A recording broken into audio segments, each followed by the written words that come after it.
وذكر فإن الذكرى تنفع المؤمنين. بسم الله الرحمن الرحيم. So just to continue on a little bit with where we were, because I didn't really finish the second part. If we look at the hadith in the 40 hadiths, which is really what I've been dealing with all along, the hadith talks about, there's actually 4 subjects. The first subject is Islam, which we covered. And the second was Iman, which we covered at a very basic level. And the third one is called Ihsan.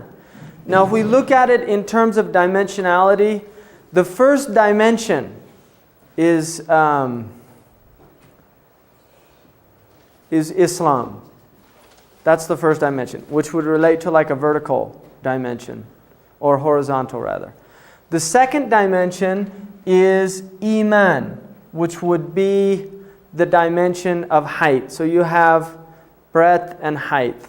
And the third dimension is Ihsan, which would be related to depth. So here's our 3-dimensionality there in the tradition. Now the last question in the hadith is about the end of time. So here we bring in the 4th dimension, which is time. So in this hadith, we're looking at 4 dimensions within the tradition. Modern Islam has focused on Islam, and I'm using Islam as a rubric for Islam being the outward, Iman being the inward, and Ihsan being the transcendent or the universal aspect. And then finally, the idea of time and how it translates into the world. So, the reason there's been an incredible focus on Islam in the modern world has a lot to do with the post-colonial condition. Now, if you look, the Muslims, unlike other traditions, were very successful. If you look at the first 13 years, there was tribulation, there was hardship. But after the first 13 years, you really have a religion that had an extraordinary amount of worldly success. Within 100 some odd years, they had literally reached most of the known world. And although the Battle of Tours, which marks the stop of Islam's Western movement by Charles Martel, the fact is that really was not, according to the Muslims, historians, was not a significant defeat. The Muslims weren't particularly interested at that time moving any more north, and they factually went back into Spain, and really kind of Spain was an extraordinary place. Northern Europe was dark. It was there was a lot of clouds. These were mostly people that were coming from the middle part of the world. And so they went back into Spain and spent several hundred years there developing extraordinary civilization. Then there's 2 major events. One, the fall of Cordoba, which really sent repercussions throughout the Muslim world, because Cordoba became an extraordinary center of learning in the Muslim world. And within 100 years, you've got the fall of Baghdad at the hands of the Mughals. Massive impact. This is the heartland that is defeated. And this is the first time that the Muslims really felt defeat in a very, very powerful and traumatic way. Nonetheless, energies are regrouped. The Mughals will become Muslims, actually reinvigorating the tradition. Spain becomes a thorn in the side. Lamenting poets to this day. There are Arab poets that write about Spain and the loss of Spain to this day. Spain is very much in the Muslim consciousness to this day. It's odd for us to think about this, right? But really the Muslims do feel a sense of grief and loss when Andalusia is mentioned, Al-Andalus. Now, what you see happen when Napoleon reaches Egypt and literally it's interesting enough, he sends a letter to the Egyptians off the shore, telling them he hasn't come to destroy the Qur'an or the Islamic teachings, but to honor them. And it's kind of odd. But then he comes in, he invades Egypt, and the Mamluks put up an extraordinary fight, but they were grossly outnumbered in terms of technology. The weaponry was much more sophisticated. You're dealing with people that were still fighting with swords and things, and they were coming up against very serious technological advancement. That, when Egypt feels that, right? Napoleon's eventually defeated in Palestine and moves back, but there is a very traumatic experience within the Muslim world. The idea of Egypt being attacked and actually for a short period of time succumbs to the colonial power. And you just start seeing the colonial incursion increasing. North Africa begins to become defeated, different places. Now, the Muslims were looking for a reason to try to understand this, because for centuries in their psyche, this is God's religion, we're the defenders of God's one true religion, right? And now we're actually being defeated. Different responses. Some of them said, clearly a sign of the end of time. There's a hadith which is a verifiable, sound hadith from the Prophet Muhammad. There will come a time in which the great nations of the West will attack my ummah and eat from them, in other words, devour their riches like people eat from a plate of food. Sound hadith. Many Muslims started using this to say, well, this is fulfillment of prophecy. Other Muslims said, this is too defeatist, and began to explain it in terms of technological superiority. What we did is we abandoned our tradition, right, of research, of trying to investigate the world. For the first 3-4 centuries of Islam, there was a lot of scientific development and achievement. In the 6th century, a theologian named Abu Hamid al-Ghazali wrote a book which was an attack on the philosophers, Tahafut al-Falasifa. The incoherence of the philosophers has a very strong impact in the Muslim world. The philosophers were not simply just how we view them now, but philosophers of those times were also scientists. There was natural philosophy. The book was a very strong attack on this tradition, saying that in a sense that people were investigating things that they really had no purpose investigating, that there was too much speculation, and that there were also elements involved in philosophy and the study of philosophy that led to a type of, could lead to disbelief potentially. So there is a refutation within 100 years by another great philosopher, theologian, and jurist like al-Ghazali, who himself was very well versed in the philosophy of his time. Ibn Rushd, who's called Averroes, and he wrote a book, Tahafut al-Tahafut, the incoherence of the incoherence, which was his attack on Imam al-Ghazali. This book is rejected in the Muslim world. He's a very interesting character, and the Europeans there's a very strong school in the Middle Ages, the Averroes school, of which Thomas Aquinas, whose teacher Albertus Magnus, is heavily influenced by Ibn Rushd, Averroes. And he actually, the commentaries, Ibn Rushd wrote 3 commentaries on Aristotle, the small, the middle, or the lesser, the middle, and the greatest, for 3 levels of understanding. And these are translated into Latin and spread quite rapidly in Europe. So the Europeans began to take the rational model at the same time that the Muslims are rejecting it. It's a very interesting phenomenon.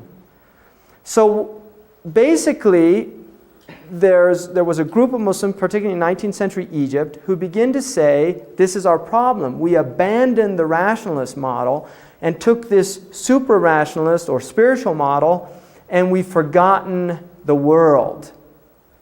Whereas the Christians, who for centuries abandoned the world, took this rational model and begin to explore the world, to discover the secrets of the world, and ultimately gain power and ascendancy in a way that now even the heartland of Islam is threatened and being defeated. And so they created a type of neo-rationalist school, right? And within that school, probably the greatest proponent is an Egyptian reformist named Muhammad Abdu, who becomes Sheikh al-Azhar in 1900. He takes the Azhari school, which is really this is the Harvard of the Muslim world. He takes that school and begins to introduce modernist ideas, that Islam needs to be reformed. So you get reformers, and there becomes a secularization of Islam. The Muslims become embarrassed of their spiritual tradition. In the spiritual tradition, there was a lot of belief in the miracles of the saints, in the idea of sainthood, what's called wilaya in the Arabic language, of a very strong tradition of not becoming too engaged in the world, taking only from the world what you need, and really not being extravagant and things like that, and really seeing this as something related to the very core of Islam, and using the Prophet ﷺ as the example, as the model of somebody who was not deeply engaged in the world, although he was a worldly prophet in the sense that he was very concerned with society, with justice in society, with establishing a strong social basis for his teaching. Despite that, his own personal life was one of, in a sense, a deep abandonment of the luxuries of the world. There's a famous tradition. He slept on a mat on the floor, and they said that the palm fibers used to be shown, the traces of it on his face. And once Omar was sitting with him, and he began to weep, and he asked Omar, "Why are you weeping?" And he said, "Because I've been to Syria and seen how the Roman rulers live in the opulence. And then I look at you, the Prophet of God, living like this. It makes me sad." And the Prophet smiled at him and said, aren't you pleased that this is for them, they have this world, and for us is the next world? This type of, within the Islamic tradition, was very, very much the norm until the late 19th century. And so you get a change. And so now what you will find, and there's a book I really would recommend, given that, in a sense, you're becoming now, within, certainly in the American framework, experts on Islam, right? After you finish this 2 weeks, you will be considered within your schools and within your environments to have a type of expertise about Islam that other people don't have, that's one, a very important responsibility, and two, a type of absurdity, as we all know. Right? Because none of us, I did my degree at the university in comparative religions, and you can't, any one religion, I haven't even explored Islam to its fullest, anywhere near it. Buddhism is just an incredible tradition, massive intellectual tradition, massive spiritual tradition. If I spent my entire life just studying Buddhism, I would not exhaust even probably one of the schools of Buddhism. So this is true of any religion that has any substance to it. And certainly Islam is, it is one of the greatest of the religions of man, if not, but certainly the Muslims would consider it, but even I think many secularist historians would consider it certainly either the first or the second. Christianity will be in there depending on which historian you're looking at. Michael Hart definitely considered it of all the Prophet Muhammad as being the most successful religious teacher in the history of human societies, the impact that he's had on cultures and civilizations. So the point of all this is that the book that I was going to recommend, is called The Failure of Political Islam by Roy Olivier. I think it's a brilliant book. He's not a Muslim. He's a French intellectual who originally did studies in Afghanistan. But he really studied very seriously the modern political scene in the Muslim world. And I think he gives a brilliant analysis of what's called fundamentalism. It's called The Failure of Political Islam by Roy Olivier. Roy Olivier. It's French. If you're used to reading French intellectuals, it's got a little bit of that in there. They tend to be abstruse, almost purposely. But the basic gist of his argument is that what happened within the Muslim world is that there was a radical secularization within the elite, the intellectual elites of the Muslim world. Many of them adopted socialism and communism as ways of dealing with colonialism. You will see Algeria is a good example of this, right? Ahmed Ben Bella, Boumediene. These are, the revolutionaries that free their countries from the yoke of colonialism. Another example is Libya, right? The Jamahiriya. I mean, he's a socialist in his views. Jamal Abdel Nasser, who's kind of switching back and forth, but basically a socialist worldview. The Palestinian Liberation Organization, a communist organization, right, from inception. The idea was definitely the oppressed versus the oppressed within a dialectical, this Marxist dialectic. Well, with also Iraq, the Ba'athist Party, socialist. Syria, socialist. We forget this, that how deeply this Marxist idea moves into the Muslim world. Yemen, communist. The communists take over Yemen. Communism traditionally has seen religion as an enemy, the opiate of the masses. This in the Muslim world was a little more difficult because of the depth of the sacred tradition still within those. And so the type of communism, the socialism, there's almost let's reinterpret our tradition. The Prophet was a communist, right? And there's some of the Western, people said this about Jesus, the original communitarian. The disciples are giving up all their possessions for the poor. So you get, and now you have within the Catholic Church, a very strong Marxist tradition, liberation theology. Sandinistas, many of the people within the Sandinista were very devout. Ernesto Cardenal was a Jesuit priest. He becomes the minister of culture in Nicaragua. So within the Catholic Church, particularly in the so-called oppressed lands like Brazil and these places, you find within Christianity a Marxist redaction of the Christian teaching. And it's very appealing. You mix Marxism and Christianity to the masses, or Marxism and Islam, becomes very appealing if you're oppressed. And suddenly your oppression doesn't have to be a materialistic, but now you can be oppressed for the sake of God. Right? It's a little easier to bear than purely. So what happens is as communism begins to crumble, right? People, what are we going to do? Socialism fails. It fails in Algeria. It fails in Egypt. It fails in Iraq. It fails in Syria. Well, Islam. Whoa, why didn't we see this before? Right? We used to be great. We had the Bani Umayyah. We had the Abbasids. We had the Ottoman Empire. We were great. We were ruling the world. People looked at us. We were the superpower. We were the big guy on the block. And why was that? Well, because God's grace was on us. Right? And a lot of Americans believe this. Right? I mean, Reagan was very much in that vein of manifest destiny. America has a divine mission. Right? The Americans, God bless America. Right? There is an idea that when somebody's up at the top, that God sheds His grace on us. This is divine grace. I mean, we wouldn't have all this stuff if God wasn't pleased with us, which is alien to the Quranic worldview, by the way.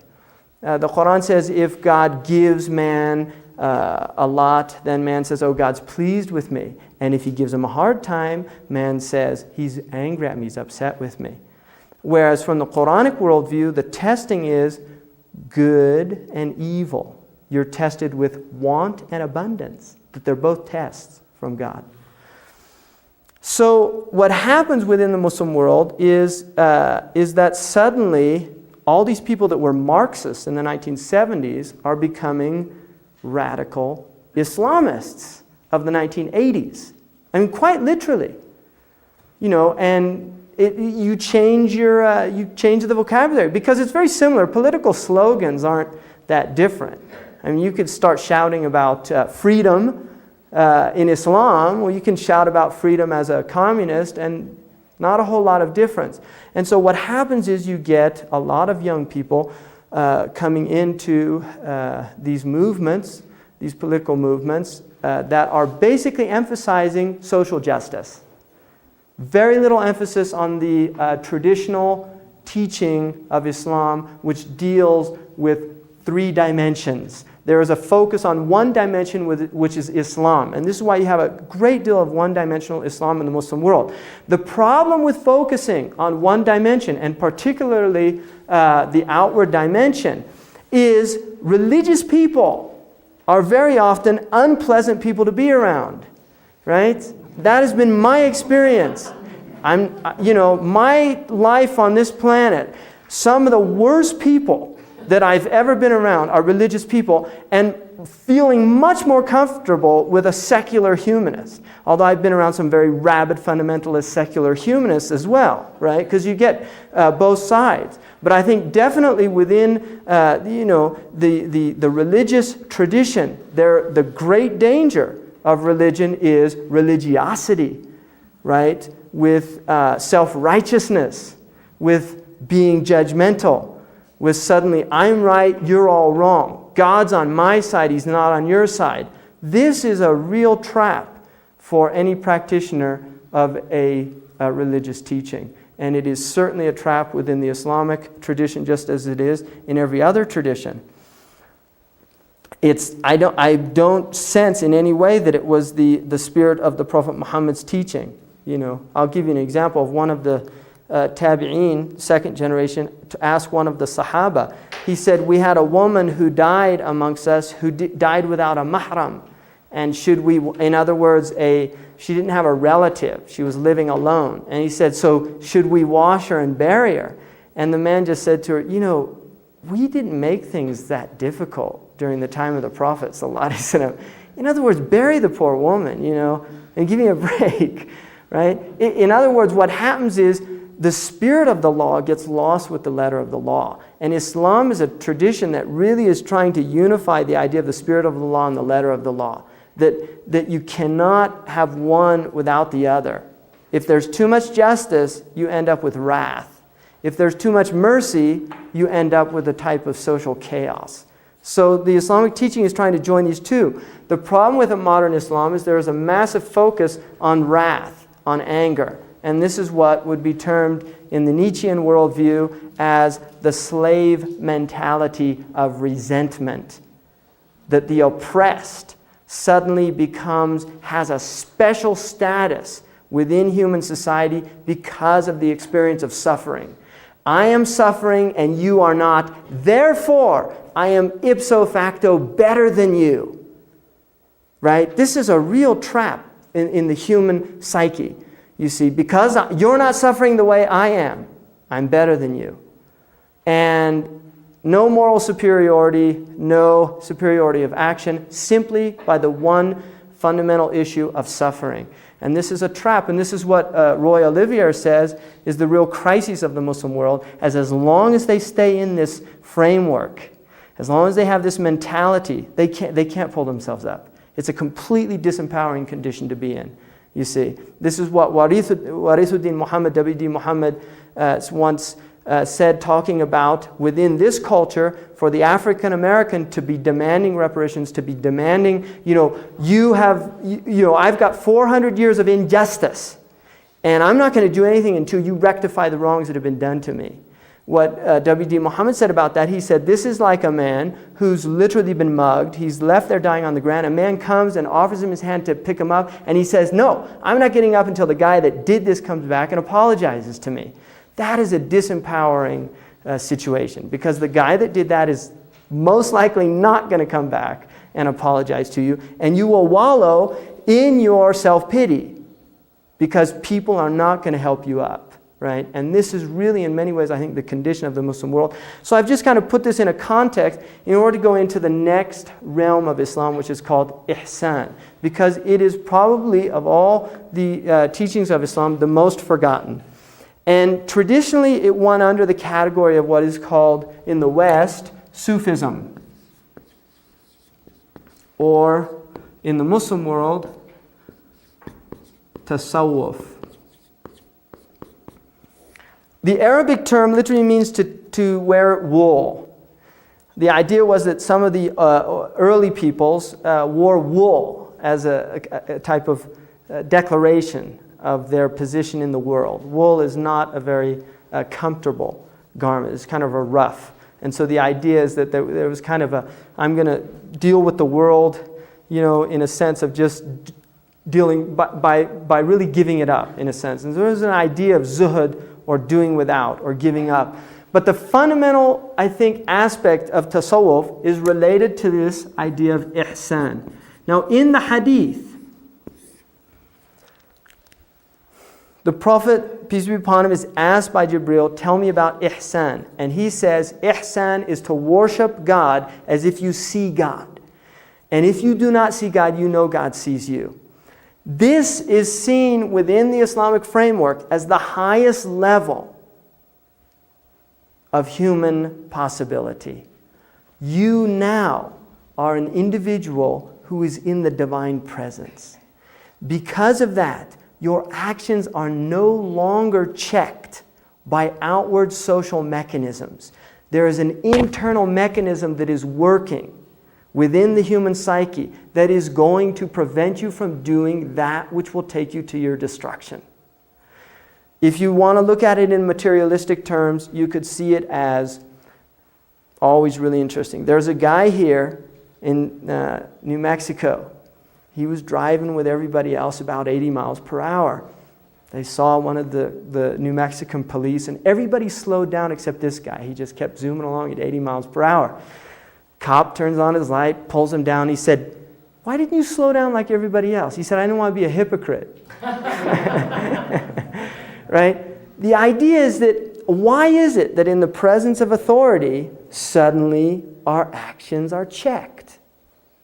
Why is that? What's going on in the human psyche? Well, punishment. I don't want a $300 speeding ticket. There's one motivation.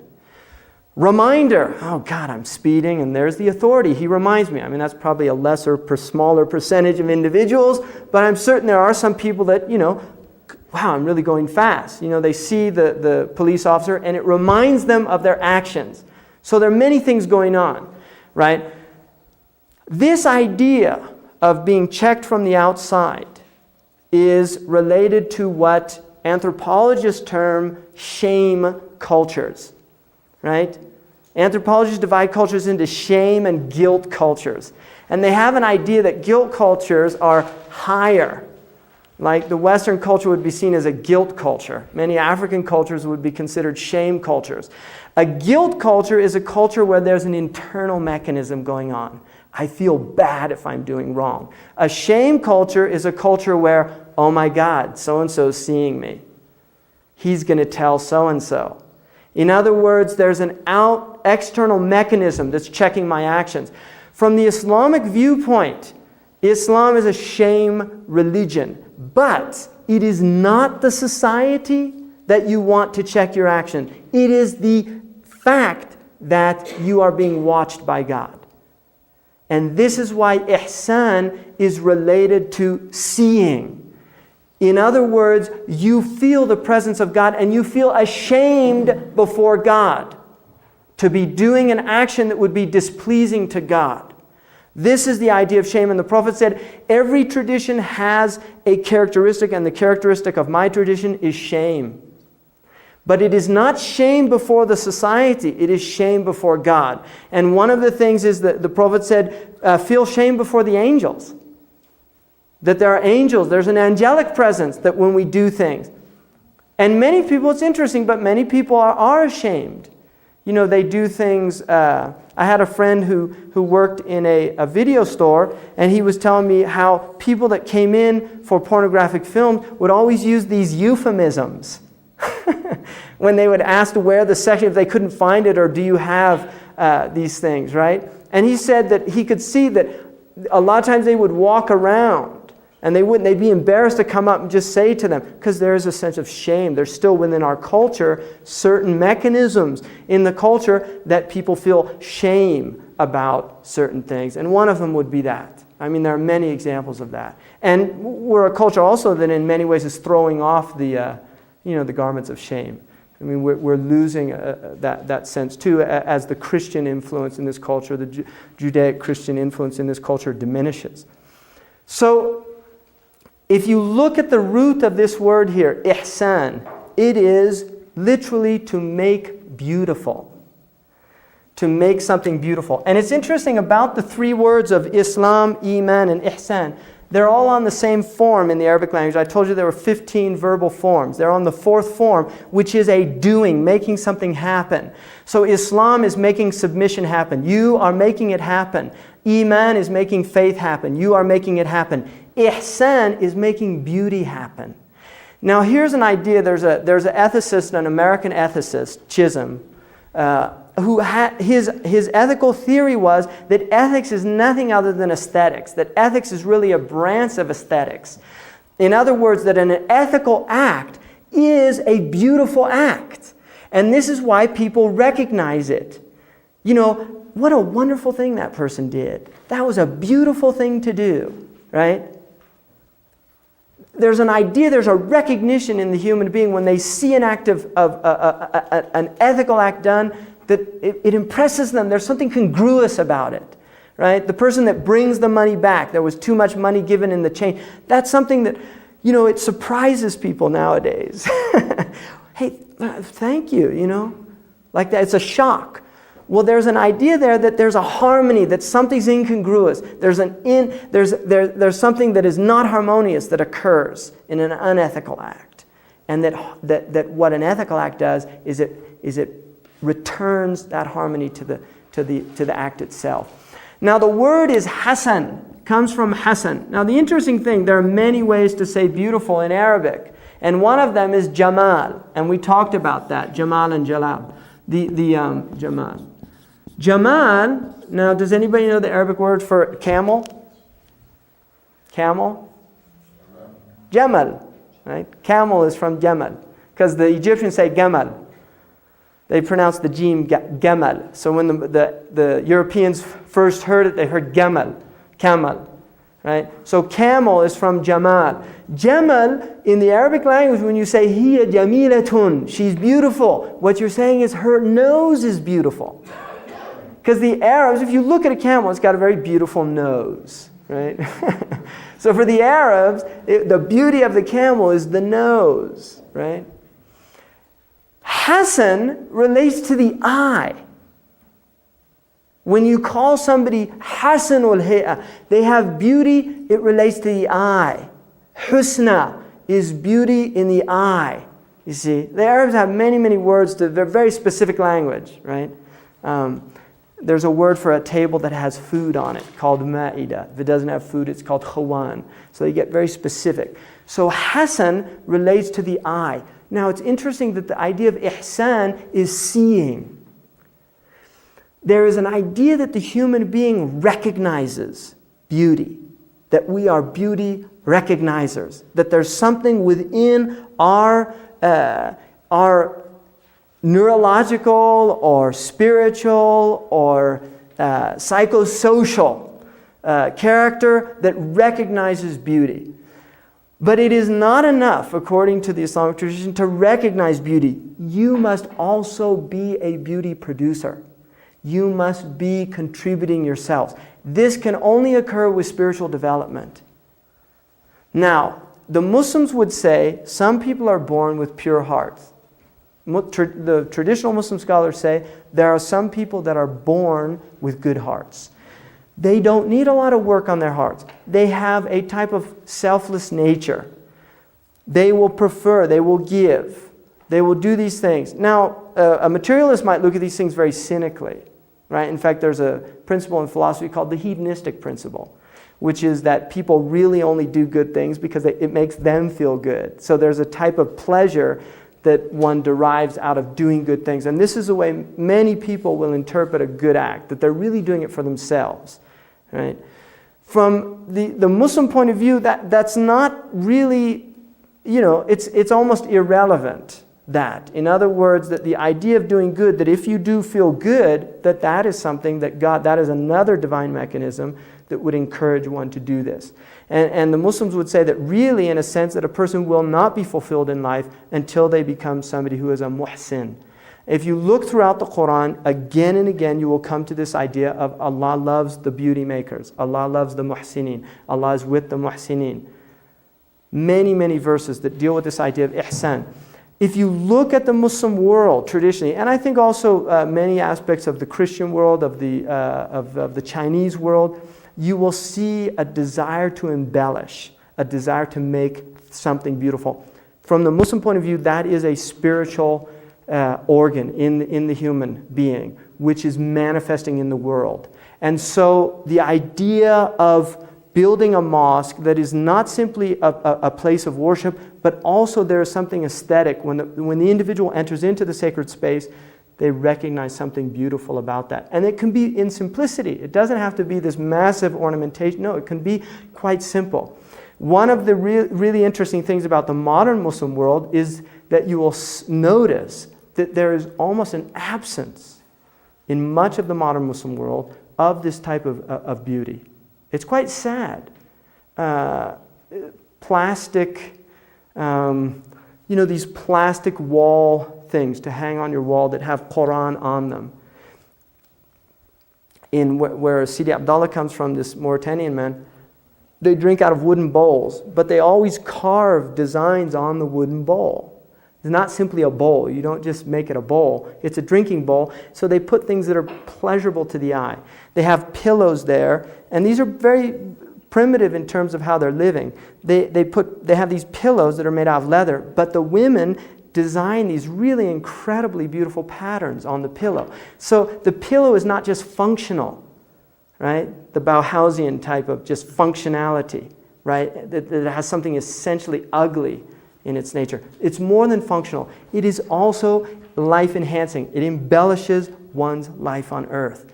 Now, what you will notice in the modern world is the absence of that often. Plastic. The idea of, tea, traditionally, Japanese tea ceremony, part of the experience was the awesome aesthetic qualities to it, right? The pot itself, the way the pot is turned, the way the cups are, the way they're offered to the person. These are all aesthetic aspects of the culture that when it's just, you put in your quarter, push the button, it comes out, and then, and then you got this paper sugar, pour it in there, swish it around, yeah, I've satisfied my caffeine crave for the moment, right? There's a loss of aesthetic experience in that, right? Completely. It becomes reduced to simply a bestial need being fulfilled, right? In other words, the human content there, which is deeply related to an aesthetic experience of life. It's something that makes us human. It's something that transcends our bestial or our worldly qualities and places us in the otherworldly realm. We transcend, right? And this is something we recognize. I had my two boys, I was with Hakeem, we were out, incredible place in Yosemite Valley, right? It's just so beautiful. And they were playing in the creek, and they both, 5 and 3 years old, but they both had these Ninja Turtle underwear on. And I said, that underwear looks so incongruous. Right? It just was aesthetically, it was ugly, wasn't it? You were there with me, Hakeem. So I went and I took their underpants off, and I let them play around naked, and it was beautiful. Right? In other words, it was very interesting. Why is that? What is it in ourselves that we recognize that when we see it? You're walking along, it's a beautiful view, and suddenly you see a Coke can, and it kind of crushes the heart. It's ugly. Not only the can, but the act that put it there. There's something incongruous there. There's something that really stirs us up. What is that? From the Muslim perspective, it is our desire for ihsan. We desire to make beautiful. The highest act of making beautiful is to be in the divine presence. That is the highest act. that when you enter into the sacred space, when you are aware of the divine in the world, it becomes difficult to rape and pillage the world you live in. It becomes difficult to turn a creek into a polluted, foul-smelling entity. It becomes difficult to mass-produce things that will end up in a few weeks in the garbage can or a few years, you see. And the ancients really had a sense of this. And this is why the things they made last to this day. We have them in our museums, right? And we go and we look at that. What is that in them that wanted to create that? That is this desire to make beautiful. And the hadith says, God is beautiful and He loves beauty. And this is why God loves the beauty makers. Because they are being godlike. They are taking on divine qualities. So, how does one do this? Because we're stuck with the self, right? Wherever you go, there you are. And where are you? And this is the human predicament. I want to quickly go through the most basic text on this science that was taught in North Africa, and particularly in West Africa, and it was the text that was taught by my teacher. And it is a text on Ihsan. How do we get to that stage? He begins by repentance. The idea of recognizing that I'm doing something wrong. You see, because the word for a bad act in Arabic, a sin, if you want to use a Christian terminology, is an ugly act. And the word for a good act is a beautiful act. Hasanat and sayyi'at. The private parts in Arabic, the anus and the genitals, either male or female, are called as-sawatani, the two ugly things. And the word for a wrong action is related to the same word, sayyi'ah. It's ugly. An act is ugly. It's not something you want to look at. When you see a wrong act, you should if you're healthy. I mean, there's people out there now that are so distorted that, they enjoy making ugly things, right? A lot of modern artists make a lot of money out of it. But that's personal opinion there. Sorry, I had to throw that in there. The idea repentance from every deed is necessary immediately and absolutely. In other words, one must do it immediately. If you do a wrong action, you have to do it, to turn away from it immediately. And absolutely meaning you don't have the intention to return to it. The repentance in Islam is based on first remorse, a sense of remorse. One has to feel a sense of remorse. And its soundness is contingent upon abandoning it, even at the time. So if somebody's drinking, for a Muslim who's drinking a glass of alcohol, they can't just say, astaghfirullah, may God forgive me, and keep drinking it. There has to be a move away from it at the time. And then a desire never to continue it, never to return to it. And rectifying what one is able if others are involved in the deed. So if your wrong action was somebody else was the victim of it, then part of making a true repentance to God in the Muslim worldview is that you rectify the wrong done to that person. If you were backbiting, then you go and ask for their apology. If you stole money, you have to return what you stole. There is a rectification. And within limits, because they say if by doing that it will lead to a greater problem, then you don't. For instance, if somebody did commit adultery, that they should not go and tell a person that I committed adultery with your husband or with your wife. You're actually not supposed to do that. You should just ask forgiveness. The gist of taqwa, which is God-wariness, God-consciousness, is fulfillment of the commandments and the avoidance of the prohibitions, both inwardly and outwardly. In other words, that fulfilling injunctions has to be an inward experience as well. I'm not just doing it because of Islam. I'm now doing it also because of Iman. And what happens in many religious cultures, and there's certainly one that most people are very familiar with in the Middle East, where outwardly things look like they're running according to Islam, but inwardly there's a very different story. And this happens when you impose an exoteric Islam without concerns for people's internal states. And so you have a religious police that make people pray, right? And this is very alien to the Islamic tradition, but unfortunately part of the modern Islamic tradition. And then he says, thus its aspects are four in number, inward and outward, obeying and avoiding. And then he says, and this for the salik, Now the Sadiq traditionally in the Sufic terminology was somebody who set out on the path of self-purification. And then he says, now how do you really do this? Lower the gaze from what is forbidden. The eye. The Qur'an says, إِنَّ السَّمْعَ وَالْبَصَرَ وَالْفُؤَادُ كُلُّ أُولَٰئِكَ كَانَ عَنْهُ مَسْئُولًا.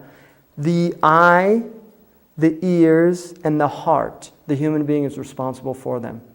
That we've been given these gifts and we're responsible to guard them and protect them from things that are, one, things that they should not be involved in, and two, things that will harm the heart. The eyes and the ears are considered the inroads to the heart. And the heart, according to the Muslims, is like a city. And it's protected by the boundaries of the 7 limbs. The feet, the hands, the mouth, the ears, the eyes, the stomach, the genitals. That these are the inroads to the corruption of the city. And the city in its essence is pure. And that if we do wrong actions, we begin to corrupt the heart. And the Prophet said that there is a black spot on the heart. And some would say this is, similar to the Christian religious idea of original sin. There is an idea in the Islamic tradition that there is, within the human being, potential for darkness. That there is a black spot on the heart. If one does wrong actions, it begins to grow, right, metaphorically, until the entire spiritual heart becomes black. So there is an idea that the heart can grow black. And this is what you call, in our tradition, a black-hearted, hard-hearted person. Somebody who's just done so much wrong that the heart has become opaque, that light does not penetrate that type of heart. Many, many people like that in this world, unfortunately. And then prevents his ears from hearing offensive speech, such as backbiting, malicious slander, false testimony, and lying. The Prophet Muhammad said, if you listen to backbiting, then you're partaking in it, because you've become the vesicle for the vesicle for the actual poison. You take in that poison. And so if somebody backbites, the Muslim is encouraged to say, I don't want to hear this. I don't want to hear this. Or should we really be talking about this? And the Prophet was asked what was backbiting. He said backbiting is to mention your brother or sister in a way that had they been in your presence, they would have detested it. And one of his companions said, what if it was true? And he said, no, that's only if it was true. If it was false, that's calumny. Right? So backbiting is saying true things about people that are unpleasant.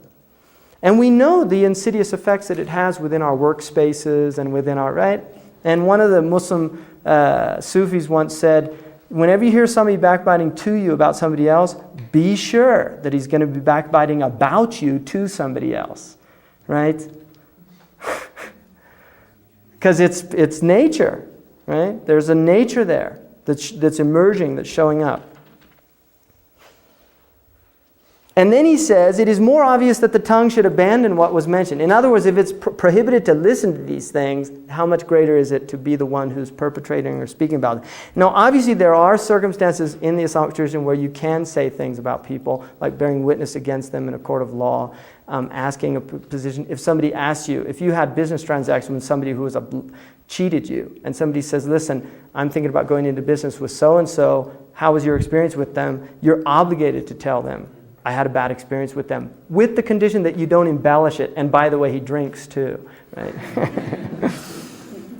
So he must protect his stomach from the haram.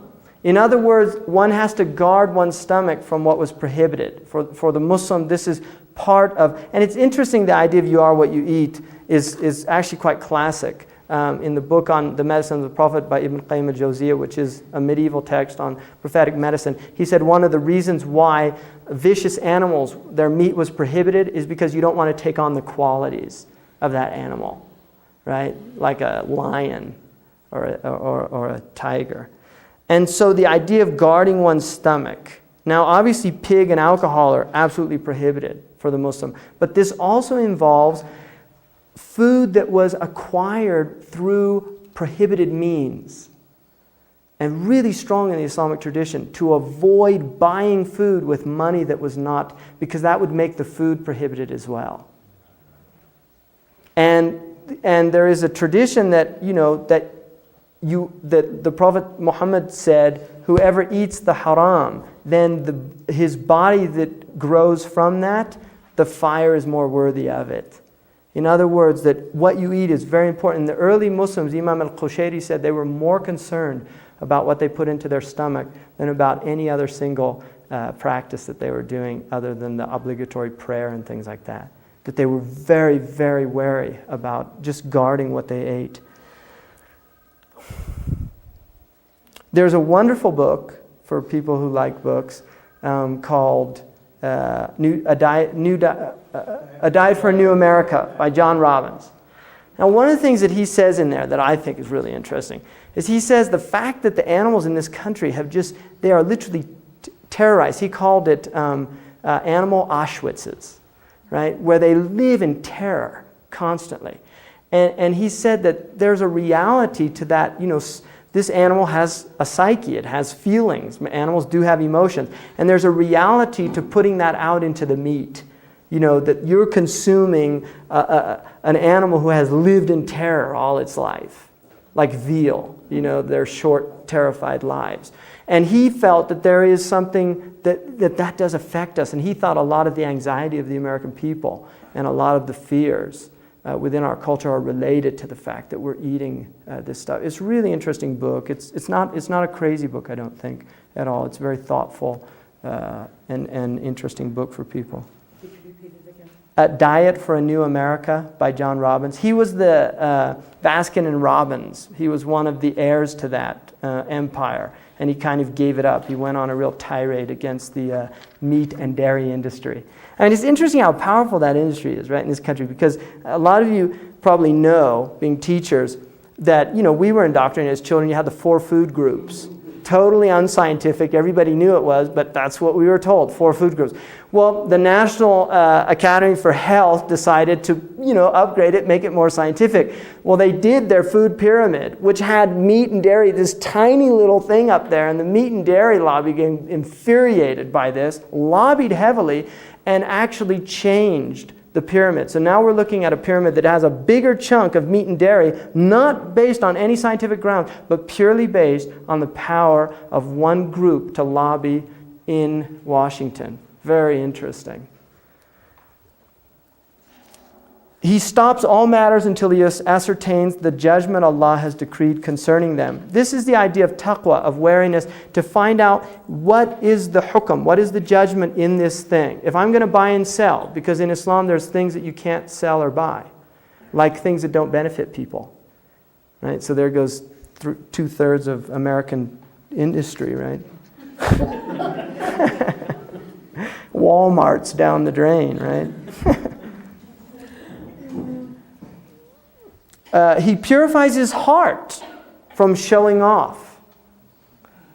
Big problem. What's called riya, which is doing something to be seen by others. And it's only related to religious matters, spiritual matters. In other words, if somebody's showing off of their athletic ability, that in Islam it's unencouraged, but it's not prohibited. It's just seen as kind of but it's not prohibited. What is prohibited is doing it when it relates to worship. That is absolutely prohibited. And according to the Islamic tradition, God will have nothing to do with that action if it's done for the sake of others. And then envy, hasad.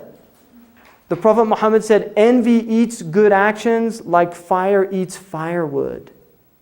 Envy, there's a really interesting book called Envy Towards a Social Theory, which German philosopher, he's saying that envy is the single most destructive element in human societies. And one of the interesting things he points out is that primitive cultures are envy-based cultures, which he feels is one of the reasons because they've been unable to sublimate envy, that they're left in a primitive condition. That civilization, according to this man, is based on individuals sublimating envy.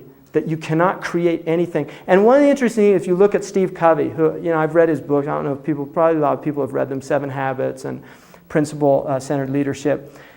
one of the things very clearly is what he's doing is he's taking religious principles and he's secularizing them and he's introducing them into the workspace because Japanese work together. Big egos in American corporations have a very hard time working together. So what he's trying to create is what he calls the win-win situation. In other words, you can maintain your big egos, but you have to sublimate a little bit for the greater good, which is the quarterly profits. Right? And this is the type of idea of really recognizing that you can't always be competing. There are times when you kind of have to just say, no, we got to work together. So envy is a very serious problem in human societies. And I know teachers are affected by this. AP teachers, somebody was telling me the other day, right? Also teachers that get awards for being good teachers. Because there's other teachers that are suddenly saying, what's he doing that I'm not doing, right? Teachers that students want, electives, that's a really good teacher.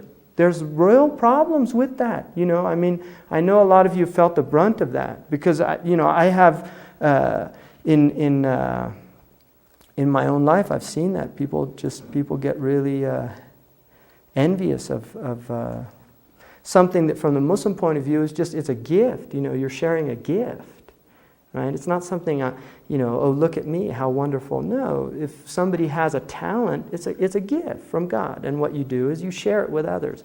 And if you can see it that way, this is something God has given that person. You know, this is a gift. And once you see that God is the giver of gifts, right, then you recognize, well, I'm happy for that person. And you have your own gifts because each person has their own areas of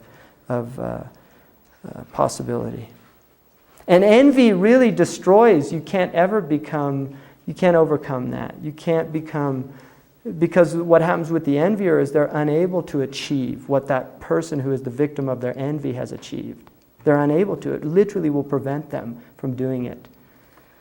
So learning first that we all have envy and we suffer from it, and one, how to rid ourselves, purify, and then vanity. Vanity, according to the people of this science, is when you see the gift, but you don't see the giver of gifts. Right? In other words, you can see that you're beautiful. Right? For a woman or a man who's been given physical beauty, they see the beauty, but they forget, who gave you that? It's always interesting me, somebody said, oh, you're so beautiful, thank you, as if you had anything to do with it, Unless, right, they paid a plastic surgeon a lot of money, and then they might, which I've never seen somebody look good like that. He's always got these stretched back.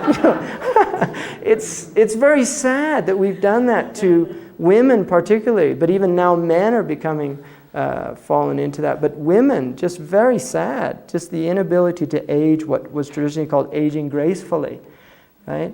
That there's a beauty in age, that it's not ugly. And what I've noticed is that people that accept their age, that it is beautiful, and people that don't, you can see there's something, you can see a type of darkness there just as a result of their fears and their own insecurities about all that. And then we live in a country whose, according to Oscar Wilde, their oldest tradition is youth. We're in a country that really worships, youth. It goes back to our Greek roots as well. But there's certainly, but I also think it's part of the movement, because our Christian tradition was very down on the body. As we've kind of now uprooting our Christian roots, there's a celebration of the body. And the body is certainly much more attractive in youth than it is in later age. Right? But it's very sad. There's what's the book about Ophelia? Reviving Ophelia. Tragic. These young girls, just tragic. Having to have as models, role models, these anorexic models that suffer, right, to maintain those physiques and to maintain that. And this is what's being put out as this is what you have to look like if you're going to be attractive and accepted in this community. Now, very interesting. And other diseases of the heart. The Muslims have identified about 33 diseases of the heart. One of the fascinating things about the spiritual diseases of the heart is, like the physical diseases, we oftentimes are unaware of them. Ask any cardiologist. That's what I worked in as a cardiac unit. People are amazed when they suddenly have a heart attack. They weren't even aware they had heart disease. And the spiritual heart is very much like that. There are many people that don't know that they're arrogant. And this is why there's a tradition that says arrogance in the presence of an arrogant person is worship. In other words, let them know what it feels like. You know, that there's a type of blessing in that to an arrogant person, to let them know, let them feel the brunt of arrogance, right?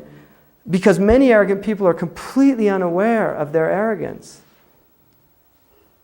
I didn't get that. Explain that again. About what?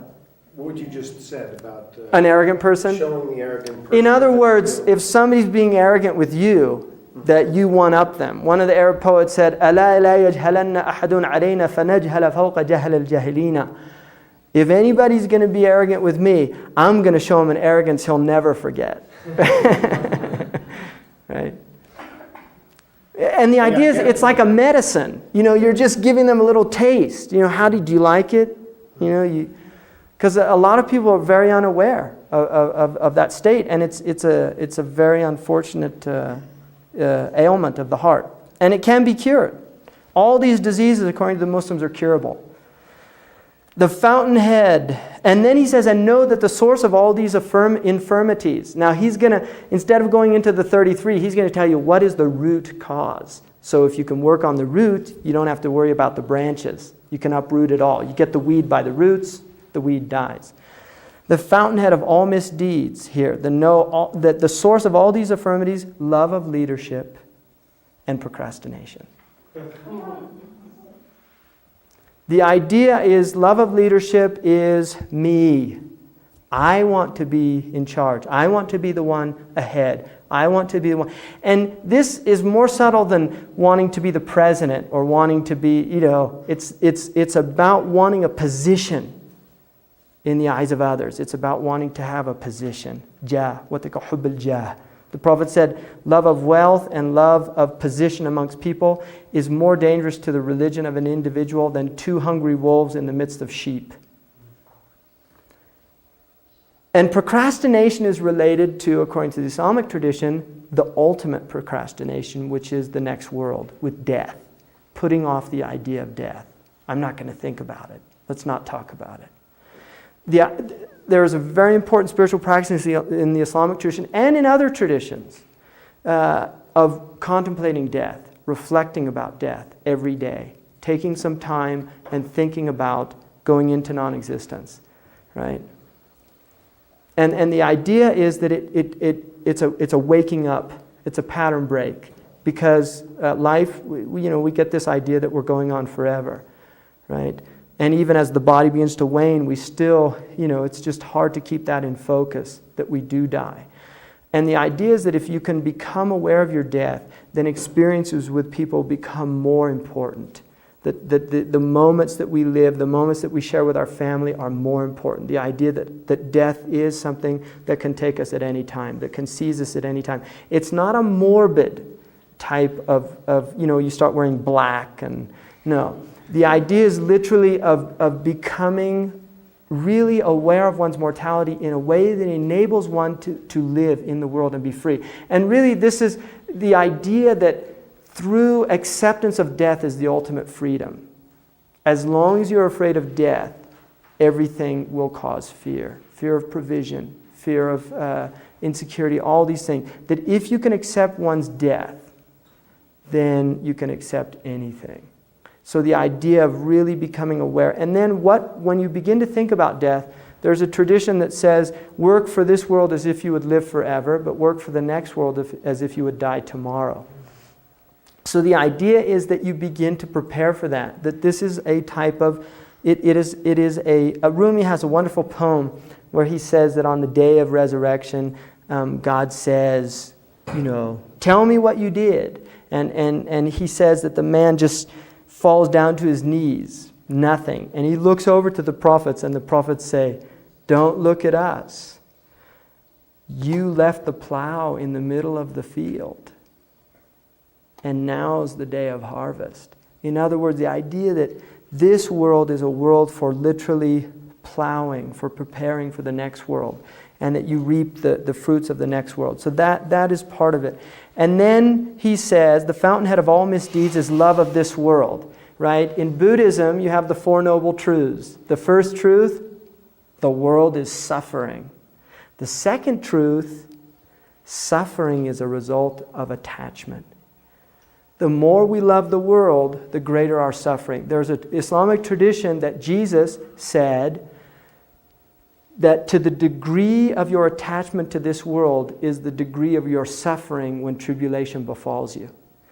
The idea then is that if one can relinquish one's love of the world, and this again is love, when I talked about in the earlier talk, of the absence of the divine in the world.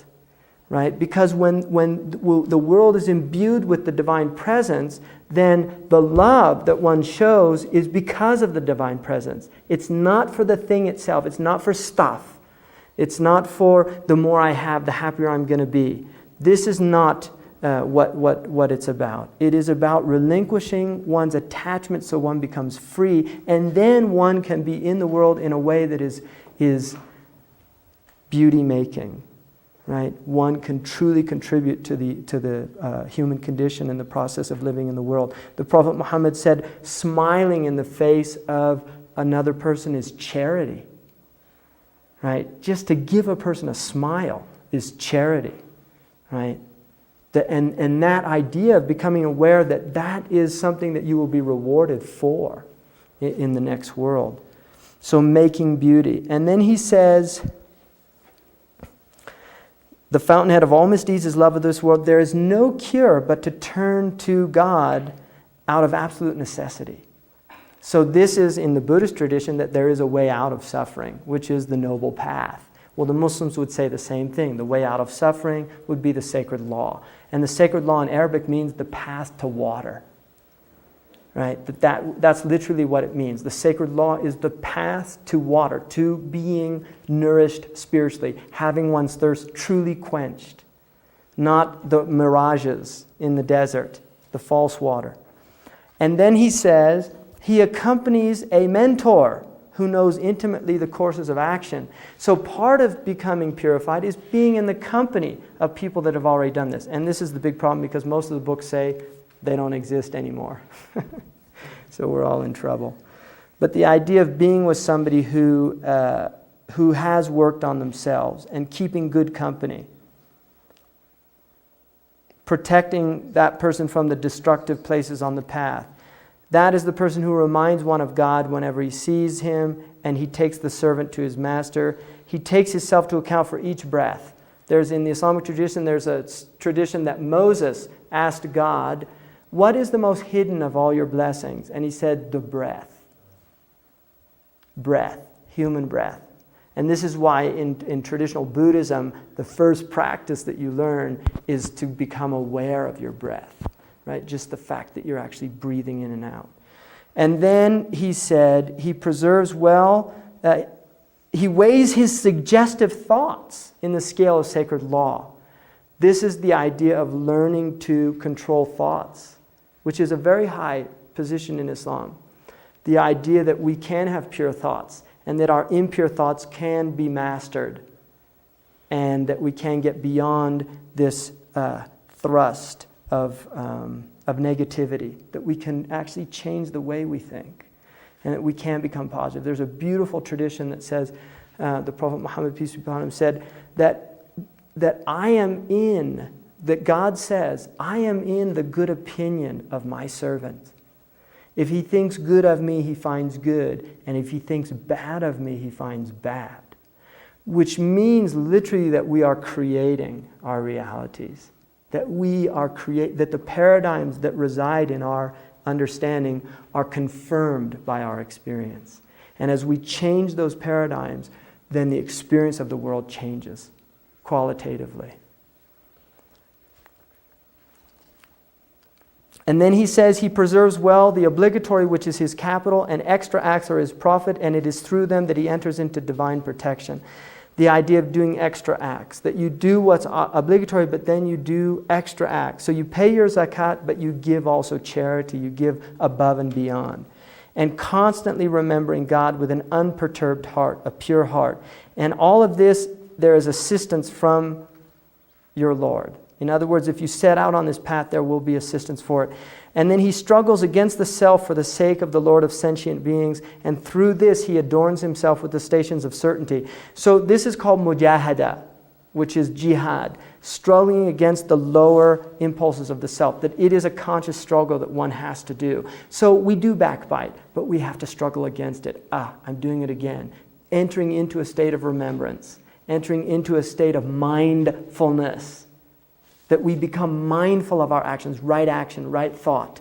We begin to enter into a state where, yes, I can do it, I can change, I can do this. And each time one stops it, one becomes stronger in this struggle until it's finally conquered. And then he says, and these stations are fear, which is a fear, not like a fear of a tyrant, but it is a fear of being displeasing.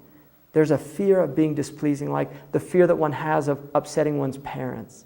I don't want to upset my father. I don't want to upset my mother. That's the fear that it's talking about. Hope, that there's a hope. Gratitude. Patience in perseverance, in struggle. Patience. Repentance, turning back, recognizing I will fall short. I was telling somebody asked me the other day about how somebody was doing, and I said, they hit the bottom of the mountain, but they've started back up again. Like I was saying, it was a good thing. And they said, sounds like the myth of Sisyphus, which is pessimistic, right? A lot of pessimistic people in the world. And I said to him, I was once told a story in Mauritania when I was studying and I was finding something difficult. A man told me a story about one of the students there who had studied one book 9 times and he couldn't get it.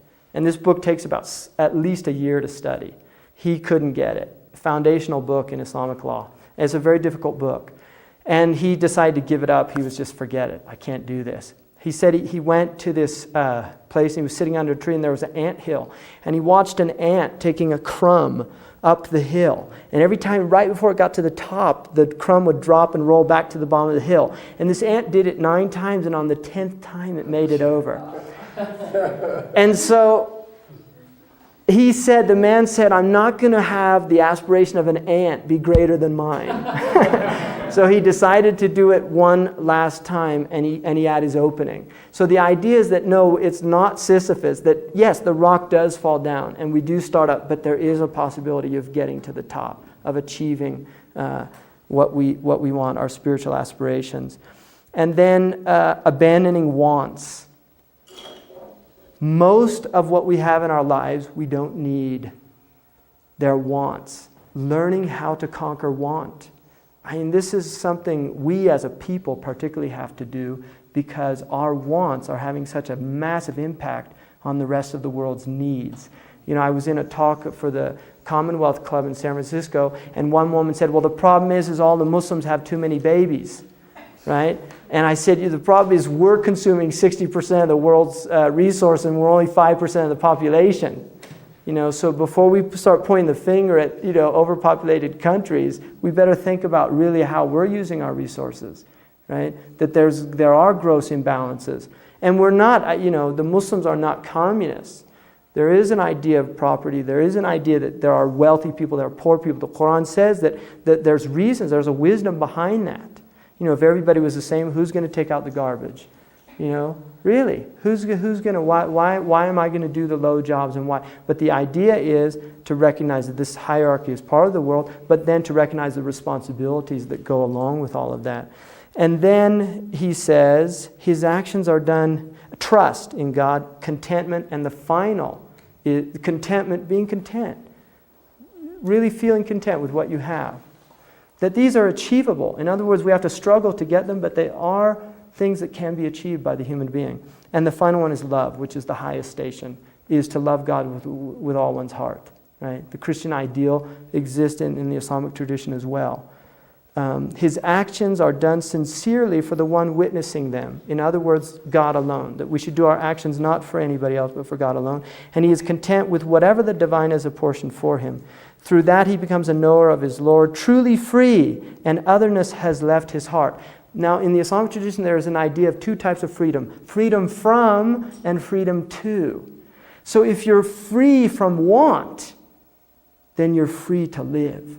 As long as you have all of these wants, right, you will never be satiated. When you become free of those wants, then you're free to really be alive. So this is very strong in the tradition of becoming free. And the interesting thing, the word for a freed slave in Arabic is also the word for a master. And the idea there, mawla, what's called a mawla, is that if you become a master of your lower self, you are truly free. Right? If you're a slave of yourself, you can never be free. So overcoming one's desires.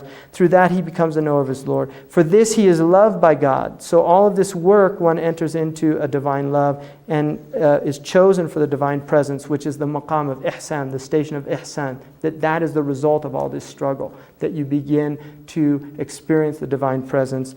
And that's the end of it. So I gave you, a very traditional approach to this science. Instead of just lecturing like a kind of academic lecture, I just really gave you a taste of what I was taught as a student in West Africa and taught by my teacher.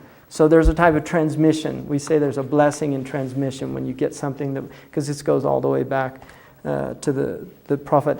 So I think what we'll do is take a break, right? Does that sound good? And then we'll come back and I'll finish with the signs of the last days. Okay? So thank you.